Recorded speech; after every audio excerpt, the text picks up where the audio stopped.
Bonjour YouTube, bonjour à tous, on est jeudi, on est vendredi désormais puisqu'il est minuit 18 et pour la troisième, quatrième fois d'affilée, l'Olympique Lyonnais a gagné le foot et s'est offert un quart de finale européen contre Manchester United comme à la belle époque, on va débriefer ce match ensemble, victoire 4-0 face à Bucarest, face au FCSB. À domicile, l'un des matchs les plus aboutis de la saison, un match délicieux, un match formidable, tout était pourtant pas forcément mal parti, il faisait très très froid ce soir au stade à Lyon, et pourtant il a fait très chaud dans notre cœur puisque l'Olympique Lyonnais a marqué 4 buts, a roulé sur cette équipe roumaine pendant toute la rencontre, quasiment pas d'occasion concédée, très peu de situations concédées, une animation au top, de la finition en veux-tu en voilà, un doublé de Mikotadze, un doublé de Nuama, encore des stats pour Ryan Cherki qui n'en finit plus de stater comme un cochon, et donc un quart de finale acquis dans une totale maîtrise. Je viens de rentrer du stade, donc on va faire ça au feeling puisque je n'ai pas pris de notes. Voilà, ceux qui sont sur Twitch le savent. Je n'ai pas pris de notes pendant ce match. J'ai profité de la rencontre tout pleinement pendant jusqu'à la 87e minute. Je suis parti légèrement en avance pour pouvoir faire un débrief avant 2h du matin. On va parler de ce match ensemble puisque c'est un excellent match. La compo, il y avait quand même un petit peu de turnover puisqu'on a eu Maitland-Niles côté droit de la défense. On avait Abner à gauche, un milieu composé de Tessman, de Verretou et de Tolisso dans une position annoncée de numéro 10. Ça n'a pas du tout été le cas et vous allez voir, on va en parler puisque l'animation a été très bizarre, très bizarre la manière d'animer ce match. Ernest Nuama, qu'on attendait peut-être à gauche, finalement a joué ailier droit, tandis que Ryan Cherki a occupé majoritairement l'axe du milieu de terrain, enfin numéro 10 quoi, et Mikotadze en pointe. Et bah, méga surprise. Ça a super bien marché dans une animation, et c'est de ça dont on va parler principalement, une animation sans ailier gauche. Voilà. L'OL était dans une espèce d'animation totalement asymétrique avec un surnombre côté droit, où on avait Ryan Cherki qui était dans l'axe et Nuama côté droit, et on avait un Tolisso qui évoluait dans une espèce de position de demi-milieu gauche. Je sais pas trop comment expliquer ça. En tout cas, il n'y avait pas d'ailier gauche pendant une grande partie de la rencontre et ça a foutu le zbeul comme pas possible dans cette équipe roumaine qui a pris l'eau tout le temps. Pendant tout, oui, il a un peu pompé Deschamps, oui, complètement. Un peu dans ce style Rabiot ou Matuidi ailier gauche. Ça a super bien marché, et d'ailleurs le seul relatif temps faible de l'OL sur ce match-là, c'est quand Cherki est allé se replacer en ailier gauche, où on a senti que c'était un peu moins intéressant, mais voilà, cette animation très asymétrique a super bien fonctionné, avec un Tessman en position de sentinelle, un Verretou dans une vraie position de box-to-box, et un Tolisso très libre dans cette position de milieu simili-ailier. C'est pas trop comment ça fonctionnait, c'était vraiment très intéressant à voir, et il y a quand même certaines choses à noter. Déjà, on a un certain nombre de joueurs qui puent la confiance. Et c'est pas un hasard si les deux buteurs du soir, c'est Mikotadze et Nuama, deux joueurs qu'on a pas mal blâmés depuis le début de la saison pour un manque de confiance.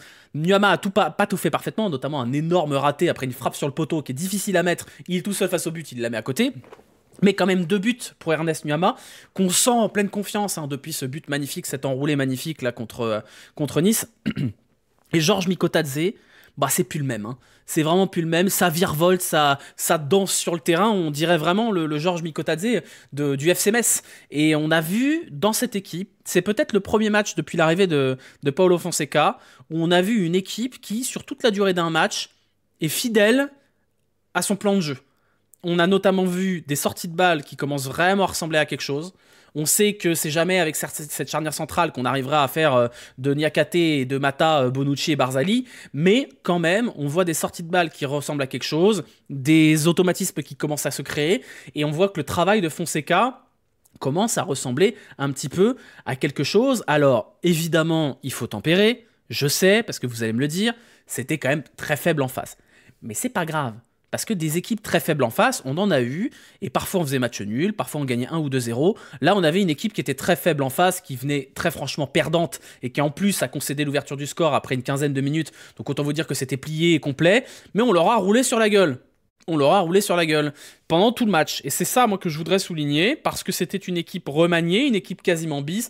Pas de Lacazette, pas de Matic, pas de Almada, pas d'Atagliafico. Et pourtant, on a eu une prestation totalement aboutie, du début jusqu'à la fin. Voilà, et parfois, oui, c'est vrai que si on remonte à 2 mois en avance, on perdait contre une équipe de 5e division. Donc voilà, c'est le premier match de l'ère Paulo Fonseca où on voit une équipe sereine, solidaire, en totale maîtrise. Il n'y a pas un moment dans le match où j'ai eu envie de me jeter du troisième anneau. Et ça, c'est pas mal, parce qu'il y a quand même eu pas mal de matchs sur les derniers matchs de l'Olympique Lyonnais qui ont été remportés, notamment le match contre Nice. Mais le match contre Nice, même s'il est, c'est un bon match, tu subis quand même pendant 60 minutes. Le match aller, tu fais pas une bonne première mi-temps. Là, franchement, nickel. Nickel. On a pris du plaisir tout le match. C'était pas parfait, hein. Il y avait du déchet, il y avait quelques petites erreurs techniques, notamment de la part de Ernest Yama qui a fait beaucoup de passes à l'adversaire. Cherki qui, encore une fois, fait un match un peu en dilettante avec beaucoup de choses ratées. Et ben, ça fait 2 passes D. Voilà, enfin, Ryan Cherki, quoi. Les stats de Ryan Cherki, c'est ahurissant. C'est ahurissant, quoi. C'est. Je sais pas à quand remonte un joueur qui stat autant à l'OL. Si ce n'est Lacazette quand il met 30 buts, mais je parle dans la globalité, dans les passes plus les buts, c'est ahurissant. 26 buts plus passes D sur la saison, on est en mars, c'est une folie. C'est une folie. Donc, bah écoutez, qu'est-ce que vous voulez qu'on dise après un match comme ça? C'est de l'espoir quand même, c'est de la construction de quelque chose. Alors oui, ce n'est que Bucarest. Oui, c'était relativement faible, et c'est facile d'être serein contre Bucarest. Et le gros morceau, il arrive. Le gros morceau, c'est le quart de finale, d'autant que le retour sera à Old Trafford. Bon courage à nous. Mais pourquoi pas? Après tout, s'il y a une solidarité qui se dégage de cette équipe, s'il y a un plan de jeu qui commence à être imprimé, et s'il y a une relative sérénité et des automatismes, bah pourquoi pas? On a le droit de rêver. Hein? On a le droit de rêver quand même. Donc, c'est le premier joueur, oui j'ai vu les stats passer, c'est le premier joueur qui fait 8 passes décisives en Europa League depuis 20 ans. J'ai aussi vu un autre truc, un autre stat comme ça, il a des stats cette saison complètement ahurissantes, Ryan Cherki. En fait il est décisif, simplement c'est ça. C'est à titre personnel, en termes de football pur, je préférais le Cherki de la première partie de saison. Je le trouvais plus intéressant dans le collectif, plus volontaire, plus simple. Mais alors le Cherki de la deuxième partie de saison, c'est un tueur quoi. C'est un tueur tout simplement. Voilà, il fait 2 passes, c'est 2 passes D, il fait 2 tirs, c'est 2 buts. Enfin, c'est un tueur. Je sais pas s'il est plus pro. En tout cas, il est plus clinique et il est en train de peut-être de se construire l'étoffe d'un très très très très gros stateur quoi. C'est ça qu'on lui demandait. On a beaucoup reproché à Ryan Cherki de pas faire de stats, d'être impressionnant, d'être sympa à voir jouer, mais de pas faire de stats. Bon là, le message il est passé. Hein. Oh là là, ça, il est passé. Hein. Alors l'équipe de France, moi à titre personnel, j'en ai rien à taper. C'est même mieux. Voilà, je suis égoïste, je suis lyonnais. Je préfère que les joueurs lyonnais restent à Lyon pendant un trêve international et se reposent plutôt que de partir dans une équipe de France qui intéresse personne pour aller se fatiguer à faire des voyages et jouer 10 minutes par match. Laissez-les-nous. Laissez-nous Tolisso, laissez-nous Cherki, ils vont faire dodo, là ils vont se reposer, il y a des échéances importantes qui arrivent. J'en ai rien à taper de l'équipe de France de Deschamps. Rien à foutre. Voilà, c'est mon avis personnel, hein, ça n'engage que moi, mais moi je suis content que Cherki soit pas sélectionné. Alors après on peut rentrer dans le débat, oui mais Désiré Doué, ouais alors les gars, j'adore Ryan Cherki, il a un niveau ahurissant. Vous avez regardé les matchs de Désiré Doué en Ligue des Champions? Enfin, excusez-moi, hein, Désiré Doué en ce moment c'est un des meilleurs joueurs de la meilleure équipe européenne. C'est pas un vol qu'il y soit, hein. Voilà, c'est pas un vol qu'il y soit. Est-ce que Cherki mériterait aussi? Oui. Oh, perso, je m'en fous, voilà. Gardez, laissez-moi Cherki, là, laissez-moi Tolisso, laissez-moi Lacazette. On s'en fout de l'équipe de France. De toute façon, moi, ça m'intéresse pas, je regarde pas les matchs de l'équipe de France. C'est des matchs amicaux de merde, des qualifications de merde. Qu'ils aillent à la Coupe du Monde, je suis content, ou aux Jeux Olympiques, je suis content. Bah alors, râler parce qu'ils sont pas aux matchs amicaux, rien à taper. Rien à foutre. Voilà. Sujet clos sur l'équipe de France, qu'on va pas s'éterniser là-dessus. Qu'est-ce que je voulais dire de plus sur ce match? Quand même, j'aimerais bien, faut que j'aille regarder, tiens d'ailleurs, parce que la dernière fois qu'on a regardé les cotes pour la victoire finale en Europa League, l'Olympique Lyonnais était à 23. Du coup, ce que je vais aller faire, c'est que je vais regarder si ça a changé là. Est-ce que ça a changé? Est-ce qu'on a Europa League? Est-ce que l'OL est monté? Oui, l'OL est à 12 désormais. Voilà, donc il y a quand même, de manière générale, sur les derniers matchs, il y a un constat qui est assez simple, c'est que on a pu ce sentiment, depuis quelques matchs, de panique absolue à chaque perte de balle. Alors que la charnière, elle n'a pas bougé. Hein. On a même eu droit à Kaleta Tsar. Alors, on a eu droit à Kaleta Tsar pour éviter que Niakate soit suspendu. C'est un peu l'équivalent footballistique de faire sa vaisselle pour pas avoir à la faire le lendemain, quoi. Alors, on a fait jouer Kaleta Tsar pour être sûr de pas devoir le faire jouer contre United. Mais voilà, c'est quand même bien aussi de relancer ces joueurs-là. Moi, j'aurais bien pris un petit bout de Molébé aussi. Hein. Mais bon, on peut pas tout avoir dans la vie, voilà. Mais voilà, le bloc ressemble à quelque chose. J'ai trouvé le bloc serein. Pas parfait, mais serein. J'ai trouvé Tessman serein, sous pression. J'ai même trouvé Niakate plutôt intéressant ce soir, à la relance, même s'il y a encore quelques saucisses. Mais même Verretou, il fait un vrai bon match. Verretou, il est bon ce soir. Voilà, tout le monde est bon ce soir. Il n'y a pas un mec mauvais. Si, alors, Maitland Niles, je l'ai pas trouvé foufou non plus. Hein. Voilà, j'ai pas trouvé que Maitland Niles avait fait un pur match. Mais globalement, voilà. Bon, moi, j'ai pas trouvé Maitland Niles incroyable. T'as pas vu ses stats alors? Je sais pas, du stade, il y avait une certaine forme de nonchalance. Maintenant, quand je dis que c'est pas que celui que j'ai trouvé incroyable, c'est voilà, c'est quand même un bon match. Hein. Abner, j'ai bien aimé. Moi, j'ai bien aimé tout le monde ce soir, très franchement. Il y a pas un joueur que je mets en dessous. Même Verretou, je vous trouve un peu dur parce que je trouvais qu'il a vraiment fait le taf, fait le job. Alors, un peu York Nature encore, on sait, hein. Mais ça va. Voilà. Ça va. Tout le monde est bien là ce soir. Tout le monde est cool, hein. Quel plaisir quand même. Quel plaisir d'aller au stade, de mettre 3 heures aller-retour. Et au moins tu vois ça. C'est quand même vachement mieux. Voilà, on sait quand c'est l'écart. Le match aller sera le 10 et le match retour le 17. Le match aller c'est à Lyon le 10. Le match retour sera à Old Trafford le 17. On n'a juste pas encore l'horaire. Mais normalement ça devrait être 21h. Normalement. Voilà. Il y a un enseignement, moi je trouve, c'est que Mikotadze, la mayonnaise elle commence à prendre sérieusement là. Hein. La mayonnaise commence sérieusement à monter du côté de Mikotadze. Il y a vraiment eu un passage à vide aux alentours de novembre-décembre où il était un peu pâteau. L'impression qu'il avançait plus. Là, il avance, hein, Mikotadze. Oula, le premier but, c'est quand même représentatif de ce qu'était Mikotadze à Metz. C'est-à-dire un joueur où quand il prend le ballon, tu sais pas où il va aller, tu sais pas comment il va finir. Et le match de Mikotadze ce soir, c'est celui d'un attaquant titulaire à l'Olympique Lyonnais l'an prochain. Vous voyez ce que je veux dire? Donc Mikotadze, il a compris l'enjeu là. On en parlait il y a 1 mois, il y a 2 mois, de dire que l'enjeu pour Mikotadze, sur cette fin de saison, c'était de pouvoir prouver qu'il pouvait prendre la suite de la casette et qu'il n'y avait pas besoin d'aller chercher un autre attaquant. Bah, il n'y a pas besoin là. Hein. Il n'y a pas besoin, Mikotadze, il a les épaules s'il continue comme ça. Hein. Le match de Mikotadze ce soir, alors il y a juste comme ombre au tableau cette occasion où il va tout seul au but et il foire lamentablement son face-à-face. Mais c'est tout, le reste c'est brillant quoi. C'est vraiment brillant. Et Nuama, c'est pareil. Nuama, le déclic, il est assez évident, il est mental. Hein. Contre Nice, le Nuama des derniers mois, là, avec la tête dans le seau, ils l'attendent pas, la frappe. Là, ce soir, Nuama, il est dedans. Hein. Oh là là, ça vole. Hein. Je sais pas ce qui s'est passé. Honnêtement, je pense qu'il y a quelque chose au niveau du staff et de l'entraînement qui a changé. Je sais pas quoi, je sais pas comment travaille Paulo Fonseca, je sais pas ce qu'il leur demande de faire, mais les joueurs, tous sur le terrain, ils ont l'air plus légers. Je sais pas si vous voyez ce que je veux dire. Même un Tessman, je le trouve fluide. Vous voyez? Mikotadze, il a l'air fluide. On a l'impression qu'il joue sans lag sur FUT Champions. Vous voyez ce que je veux dire? On dirait vraiment la différence de gameplay entre quand il y a du lag et il n'y a pas de lag. Donc, c'est un camion Ben Tessman. Vous êtes vachement dur avec Tessman, je trouve. Vous êtes vachement dur. Il s'entend mieux avec Cherki Nuama. Ouais, non mais... Il y a quelque chose qui a changé. Alors on verra si c'est temporaire. Encore une fois, oui, il faut tempérer. C'est Bucarest, c'est tout nul. Ils n'étaient pas venus pour gagner, ils étaient venus pour passer le temps. Hein. Ils sont arrivés avec une équipe semi-bis et ils n'ont jamais vraiment essayé de jouer au foot. Mais quand même, ce sont des matchs qui sont importants pour imprimer une identité de jeu, pour imprimer des automatismes. Ça reste un 8e de finale de Coupe d'Europe. C'est important comme match.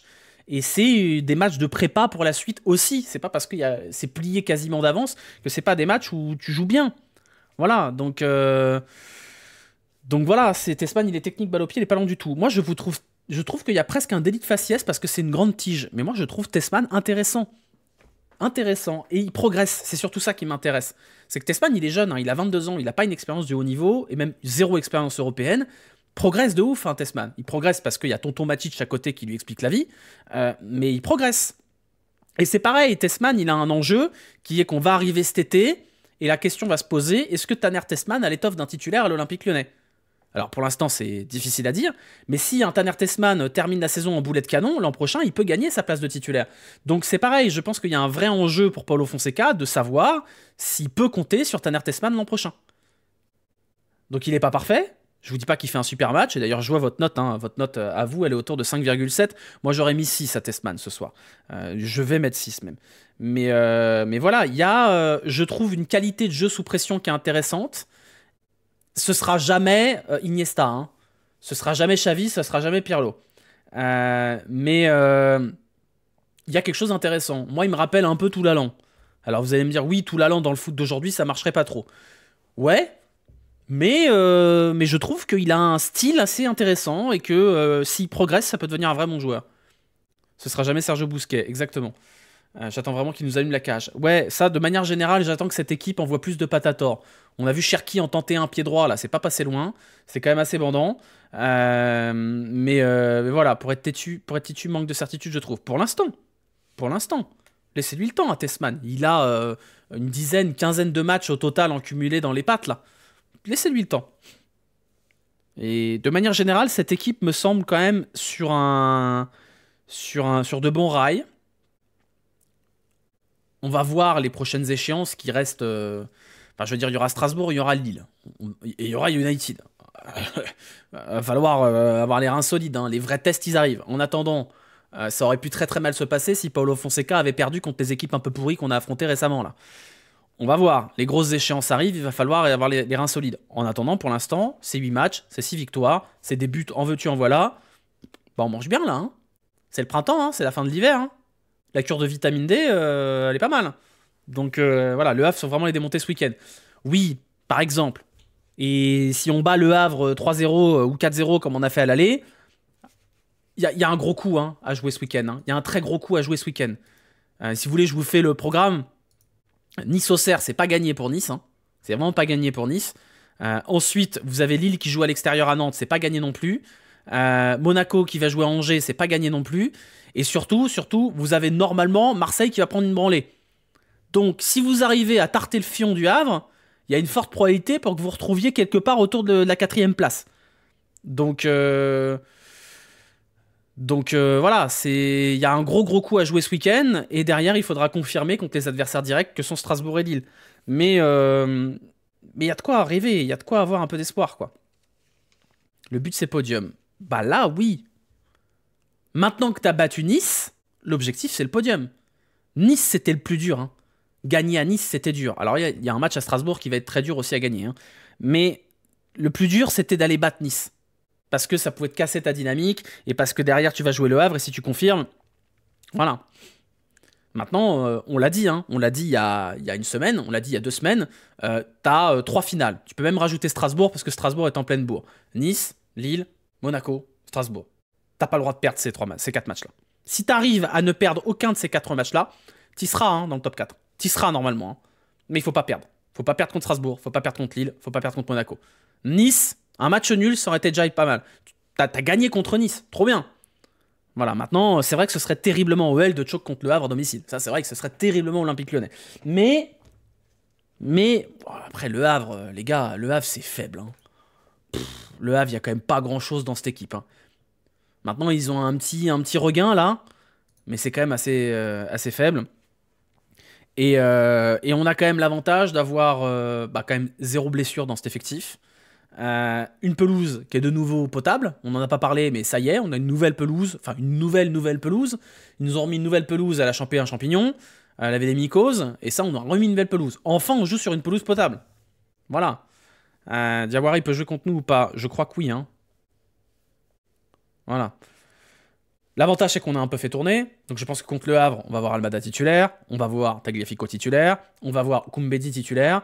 On va probablement avoir Matic de retour dans le 11. Et voilà. À un moment donné, le Havre, si ça se passe pas bien, tu peux t'en prendre qu'à toi-même. Hein. Triplé d'Ayou dans nos mers. Non, arrêtez. Hein. Des Miko Stadze. Ça, c'est une excellente vanne, Miko Stadze. Ça ferait un très très beau montage que je vous laisserai faire vous-même.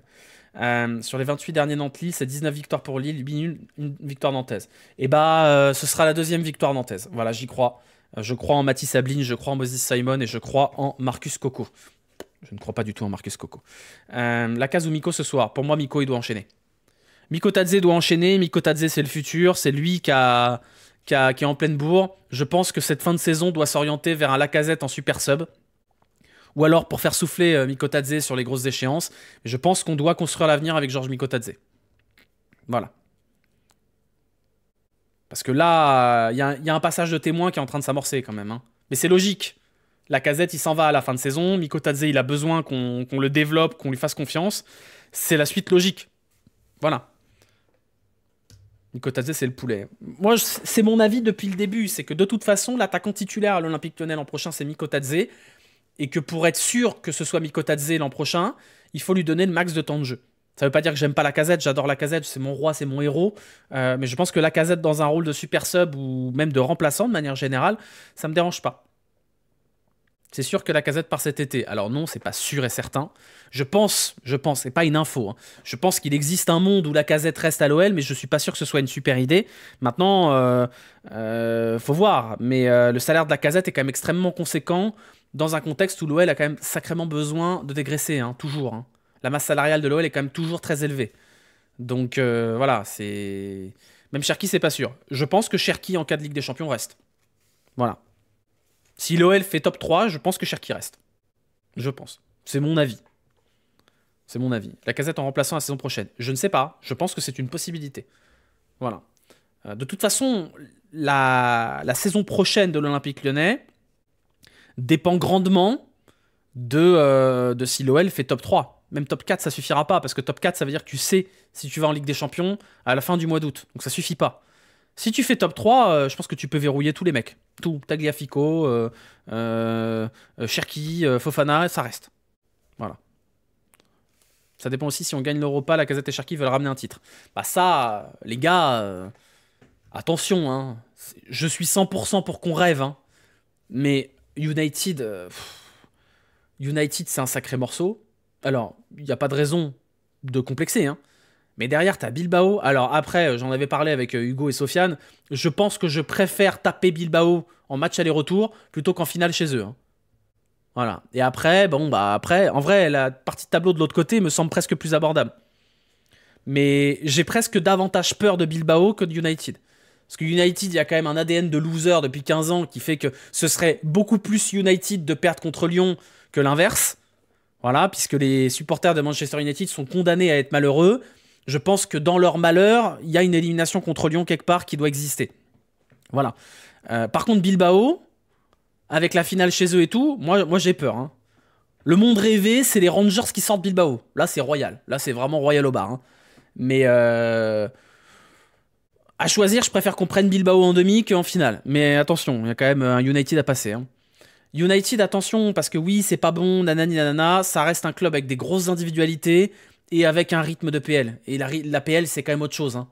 Donc voilà, Bilbao, clairement, ils sont en mission, hein, là-dessus. Mais voilà, écoutez, il reste combien de matchs? Il reste 4 matchs avant la finale. Bah voilà, on y croit, hein, on a le droit d'y croire. On a le droit, hein. Par contre, je vous le dis, hein, si on tape United, moi je prends le billet d'avion pour Bilbao, tant pis si je peux pas le rembourser, hein. Voilà, c'est à un moment donné, il faut savoir prendre des risques dans la vie, hein. Bilbao, c'est où le quart aller? Je crois que si on passe en demi-finale, c'est chez nous le retour. Mais je veux pas dire de bêtises. Je crois, hein. United n'a que ça à jouer pour espérer une qualification européenne, donc attention. Ouais. Tu peux pas Bilbao en finale. Non, non, tu peux pas justement. Bilbao, tu les prends en demi. Bilbao, tu les prends en demi. Et après, la finale, ça se jouera entre Tottenham, Francfort, Bodo Glimt ou la Lazio. Je pense que la Lazio va taper Bodo Glimt. Et derrière, Tottenham, Francfort, il y a match. Mais franchement, Lazio, Francfort ou Tottenham en finale, ça se prend, hein. Ça se prend, hein. Francfort, attention. Oui, bon, hey, on les a tapés, Francfort, hein. On peut les retaper quand même, hein. Est-ce qu'on a un effectif suffisant qualifié pour jouer les deux compétitions? Non, mais c'est pas grave. En vrai, si, ça va. La profondeur d'effectif de l'OL, ça va. Le seul problème de l'OL, le seul vrai problème, et après on passera aux notes, c'est si ça pète en défense. Si ça pète en défense, c'est la merde. Parce qu'au milieu de terrain, t'as quand même de quoi faire un peu tourner. En attaque, t'as quand même un peu de profondeur. Mais alors, si t'as un mec dans la défense centrale qui se pète, mamma mia, hein. Autant à gauche, Abner, Tagliafico, ça peut se tolérer. À droite, Maitland Nice, Koumbedi, ça peut se tolérer. Mais si t'as un mec dans la charnière qui pète, adieu, à bientôt. Salut mon pote. Blessure ou suspension? Ouais, ouais, blessure ou suspension. Parce que si tu dois jouer avec Omari en défense centrale ou Kaleta Tsar contre United, bon bah, autant pas y aller, hein, voilà. Mais effectivement, confiance en Warmed Omari. Mon Dieu. Mettons Mata au congèle. Non, mais je pense vraiment que ça se joue sur ça, hein. Je pense que ça se joue sur ça. Pitié, pas un titre pour Tottenham, ce club de losers. Non, mais voilà, à un moment donné, il y a un ADN aussi dans les clubs. Pour ça que moi, Tottenham en finale, ça me va. Tottenham en finale, ça me va. Parce que c'est un club de losers. On est moins un club de losers que Tottenham, hein, quand même. Matic va taper United, il va se rappeler et marquer. Ouais, bon, je miserai pas dessus. Hein. Voilà, en tout cas, tout ce qu'il y avait à dire. On va passer aux notes après. Mais pour terminer sur cette analyse globale du match, quel plaisir quand même. Quel plaisir d'aller à un match et juste de kiffer, quoi. Il n'y a pas eu un truc énervant. Si, il y a une Yama qui rate le cadre alors qu'il est tout seul face au but. Mais quel plaisir quand même. Matic, il a frappé cette saison. Matic, il a un but sur corner, une reprise de volée quand même. Hein. Honnêtement, à part Bilbao, aucune équipe m'inquiète. Moi, Bilbao me fait peur.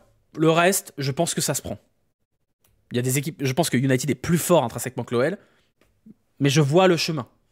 Bilbao, j'ai peur. Bilbao à Bilbao. C'est dur, hein.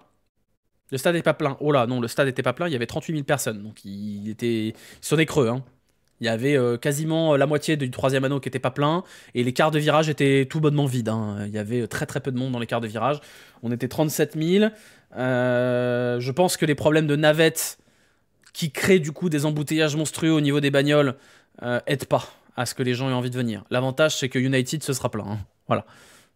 Pourquoi ils ne ferment pas l'anneau sup quand c'est comme ça parce que sinon, il n'y a pas assez de place. L'anneau supérieur, c'est quand même beaucoup de place. Hein. T'es à 40 000 en ouvrant au-dessus du virage nord. Si vous vous rendez pas compte du nombre de places qu'il y a dans ce stade. Hein. Si vous fermez l'anneau supérieur, t'es à 33, 34. Comment avoir des places pour United? Bah, faut être abonné. Faut être abonné, ou alors, sinon, il y aura probablement une priorité MyOL avec les gens qui ont acheté des places les dernières semaines ou quelque chose comme ça. Voilà. Grosse ambiance par contre. Oui, grosse ambiance en virage nord, c'était très chouette. Mais c'était quand même pas très rempli ce soir. Puis les panettes étaient fermées. Non mais ça va être de plus en plus le bordel parce qu'à partir du 18 avril, il y a tout simplement plus de navettes en fait. Donc démerdez-vous, voilà, en gros. Donc profitez-en. Hein. Pour United, le débrief sera à 3h vu le temps que tu mettras à rentrer. Je vais trouver une solution. Et je sais pas comment faire. Je suis pas loin d'aller essayer de soudoyer le club pour qu'il me prête un placard dans les coursifs, quoi. Pourquoi les navettes s'arrêtent? Parce qu'il y a des travaux. Donc il n'y a plus de navettes. Finito. Vaux-en-Velin la soie, à bientôt. Donc voilà, ça va être compliqué. Eurexpo, ils arrêtent aussi les navettes. Non, Eurexpo, ça fonctionnera, je crois. Je crois que c'est le T3 et le T7 qui sautent pour de vrai. Demande à Zach les bons tuyaux. Tiens, vous avez quand même peut-être vu que depuis que Zach ne regarde plus les matchs, on fait que gagner. Hein, c'est peut-être pas un hasard. Ça fait 6 matchs qu'il ne les regarde pas parce qu'il fait des marathons à droite à gauche, là. Comme par hasard, on gagne. Comme par hasard, hein. Voilà, alors je veux bien, oui, Zach et Charlie, vous êtes les chats noirs. Bizarrement, moi je vais au stade. Zach ne va pas au stade, je vois l'OL gagner. C'est sûrement un hasard. Donc, si vous voulez qu'on continue à gagner, démerdez-vous, allez appeler le consulat de France au Japon et faites séquestrer Zach au Japon. Bizarre, hein, bizarre. Voilà, quel heureux hasard. Voilà, je n'ai rien dit, hein. Zach au stade égale trop de pression pour les joueurs. Ouais, quelque chose comme ça. Donc vous lui direz la prochaine fois. Bon allez, on passe aux notes. Je vous ai pas montré les stats, tiens. Parce que quitte à les faire, autant vous les montrer. Bon, match abouti quand même. Hein. 2,12 XG à 0,48. 65% de possession. Bon alors, roulez dessus. Hein. C'est un plaisir. C'est un vrai plaisir. Alors, mes notes. Les voici, les voilà. Lucas Perry, il a rien eu à faire. Il n'a quand même pas eu grand chose à faire. Serein, intéressant. Qu'est-ce que vous voulez mettre à Zach Nani? Je lis le chat. Qu'est-ce que vous voulez mettre à Perry? C'était les vacances. 6 6 C'est presque des matchs où tu peux pas noter le goal. 6 Voilà. Charnière centrale, nickel. Très bien. Voilà. Rien à dire, la charnière centrale. Clean sheet 4-0. Je sais pas, 7 et 7. 6,5 et 7. Qu'est-ce qu'on peut mettre? Zach Nani au cage ou là? Ouais. Au pied, beaucoup mieux Perry. Perry, il progresse. Pareil, hein, c'est sûrement un hasard s'il progresse depuis que Rémi Vercoute n'est plus là. Mais bon, bref. Moi, je vais mettre 7 à Mata et 6,5 à Niakate. Voilà, parce que j'ai trouvé Mata impressionnant. Vraiment. Puis même à la relance, il a été beaucoup plus actif, Mata. Et il dégage une impression de sérénité, Mata, depuis le début de la saison, qui est assez folle. Hein. Maitland Nice, Abner, peut-être légèrement inférieur, mais c'est quand même des matchs intéressants. Maitland Nice, très actif. Parfois un peu nonchalant. Première mi-temps pas ouf, deuxième mi-temps bien mieux. de la part de Maitland Niles.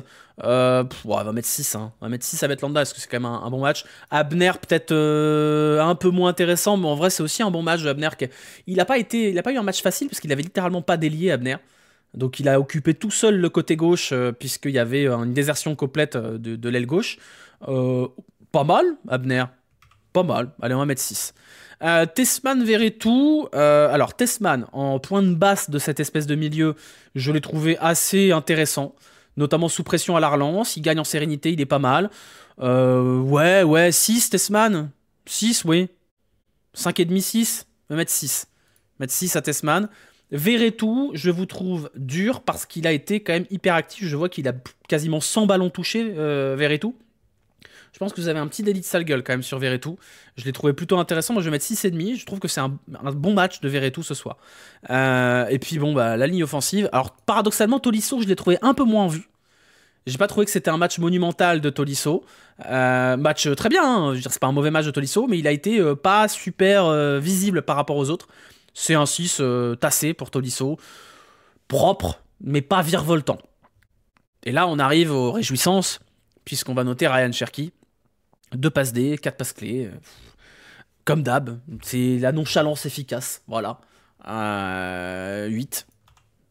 8. Nuama, super match. Une grosse saucisse rattrapée immédiatement après. Mais surtout, ça y est, on l'a enfin. C'est le Nuama mélangeur. Ah, ça y est, ça mélange là. Hein. Ah, c'est le robot mixeur Moulinex là. Hein.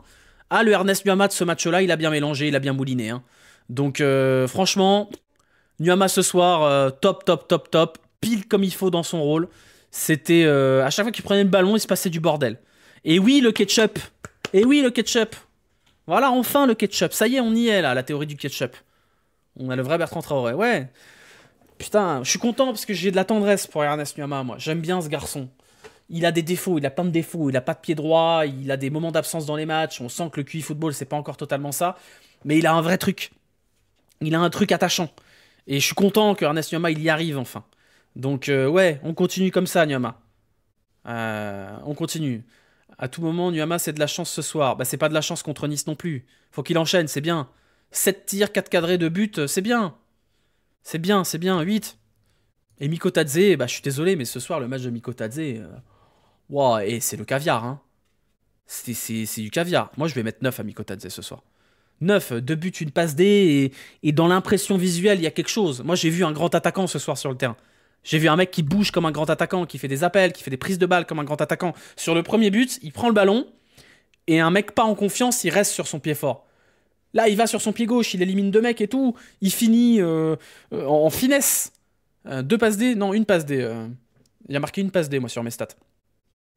Mais oui, ça doit être 2 passes D, effectivement. Franchement, ça y est, il est là, quoi. Faut que ça dure, mais ce Mikotadze là, c'est dur de pas aimer le football avec lui, hein. C'est fou, hein, quand même. Là, il y a quelque chose, hein. Là, il y a des appuis, il y a même une explosivité qui est là, hein. Vraiment, il m'a impressionné ce soir, je suis hyper content. Il a loupé des 1 contre 1 et a pas fait une passe à Cherki. Si un mec qui fait 2 buts et 2 passes D, tu lui mets pas 9, je sais pas combien tu lui mets. Hein. On va noter les entrants. Kaleta Tsar, 6. Voilà. Matic, rentrée, yaourt nature tranquillou. Mettre 5,5. Par contre, j'ai pas trop aimé la rentrée d'Almada. J'ai pas trouvé dans son assiette. Voilà, j'ai pas trouvé Almada foufou. Fofana est rentré en deuxième, ouais, mais rentrée assez moyenne. Almada un peu bof sur son entrée en jeu. Je l'ai pas trouvé dedans. Moi je vais mettre 4,5. Et du coup Maciel, c'est 9. Hein. C'est parfait ce soir le match. C'est parfait. Voilà, enfin... À part l'extérieur qu'il envoie, Almada pas incroyable. À l'extérieur il passe pas. Hein. Mais pardon, c'était Fonseca ce soir, effectivement. J'ai mis Maciel par défaut, puisque de toute façon, mais c'était Fonseca, effectivement. Bon, je mets 9, c'est pareil. C'était Fonseca, oui, vous avez raison, en plus il était en face de moi sur le terrain. Mais on s'en fout, c'est pareil, on note le coach. Voilà. Bon, je vais vous montrer vos notes à vous, pour vous montrer que, bon, est-ce que ça change? Vous avez été moins généreux, de manière générale, ce qui est assez rare, hein. D'habitude c'est plutôt l'inverse. Vous avez été globalement moins généreux, sauf pour Tolisso. Vous avez été plus généreux sur Tolisso. Pourquoi il y avait le numéro 32 Almada? Parce que tu peux pas changer de numéro en cours de saison en Europa League. Almada a pris le 23 de Perry qui a récupéré le 1. Sauf qu'en Europa League, les numéros sont figés. Donc Perry a toujours le 23, et donc il a pris le 32. Voilà. Aussi simplement que ça. Mais non, vraiment... Je me demande si cette saison, il y a déjà eu un match avec une satisfaction aussi complète. Peut-être le match contre Le Havre, où vraiment on s'en sort à 4-0 tranquillou. Et encore, je pense que l'OL est moins impressionnant sur le match contre Le Havre. Je vois pas un autre match cette saison où on s'en sort avec un Ah, miam, on a bien mangé. Ah, Francfort, ouais, Francfort, ouais. Francfort. Francfort ou les Rangers, ouais. Je suis d'accord, ouais. Francfort ou les Rangers. Beşiktaş sauf le résultat. Oui, bah du coup, ça marche pas, hein. C'est vrai que Francfort et Beşiktaş, Francfort surtout. Je pense que Francfort, c'était le match le plus abouti de la saison, ouais. Mais c'est vrai qu'on a bien mangé la saucisse de Francfort, ouais. Exactement. Almada est à l'initiative du quatrième but, puis l'entrée n'est pas mauvaise non plus. Non, elle est pas mauvaise, mais elle est moyenne. Elle est moyenne. Cette sensation de facilité pour moi, les Rangers. Ouais, je suis d'accord. Bah, en tout cas, ça faisait longtemps. Voilà, c'est ça le constat de base. Voilà, on a terminé ce débrief, 35 minutes, le tarif habituel. Bah merci à vous de l'avoir suivi. C'était le débrief de reprise, hein. C'était la fin des vacances, vu que les 2 derniers matchs, je ne les avais pas débriefés. Il y aura plus de vacances, hein, jusqu'à la fin de la saison, normalement. Donc il y aura normalement tous les débriefs jusqu'à la fin de la saison, fin mai. Voilà. On se retrouvera dimanche sur les coups de 18 h, je pense, pour le débrief du match contre le Havre. En attendant, bah, prenez soin de vous, n'oubliez pas de mettre les petits pouces, etc., etc. Et on se retrouvera bien assez tôt, hein. Allez, bisous, ciao, à bientôt YouTube.